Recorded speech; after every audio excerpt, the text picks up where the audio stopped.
అయితే ఇది త్సుచినోకో ష్రైనా? ఇదే అయి ఉండాలి. కానీ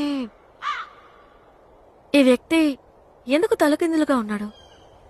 ఇదిగో పిల్ల, నీకేం కావాలి? అది త్సుచినోకో ష్రైన్ అంటే ఇదేనా? అవునవును, ఇదేలే. ఇలా తొడలు చూపించినందుకు క్షమించండి. ఈ మధ్య ఇలా చేస్తేనే ఫేమస్ అవుతున్నారు. పదండి, లోపలికి వెళ్ళి మాట్లాడుకుందాం. ఈ చోట నేను చూస్తే పర్వాలేదా? దీనికి విలువ ఎక్కువ ఉంటుంది కదా. లోపలికి రండి. ఎలాగో దీనివల్ల పైసా ప్రయోజనం లేదు. వీడియోలు చేసుకుని డబ్బులు సంపాదించాలి. నాకు కూడా బూట బరవాలనుంది. ఈసారి ఒకరిని తీసుకొస్తాను. త్సుచినోకో అంటే ఇదా?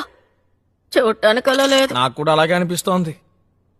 ఈ స్టైల్లో ఉన్న డాక్యుమెంట్స్ ప్రకారం డ్రాగన్ స్వర్గానికి వెళుతున్నప్పుడు రెయిన్బో వస్తుంది.